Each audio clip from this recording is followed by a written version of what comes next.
mislim, pokušala sam da budem jasan u mojim komentarima i da ponovim sve što je dogovoreno mora da se sprovede, to kažem vama, to smo rekli u Prištini, to smo rekli u Beogradu.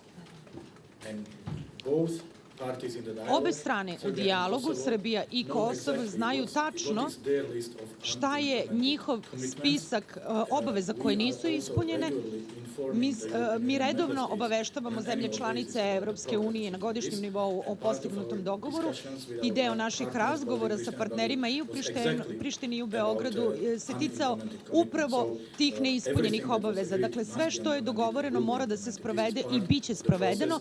To je deo procesa koji treba da se odvija paralelno sa pregovorima o pravno obavezujućem sporazumu. Američko stanovište je da zajednica srpskih opština mora da se raspravlja o njoj, mora se raspravlja jer je tako dogovoreno da se o tome razgovara.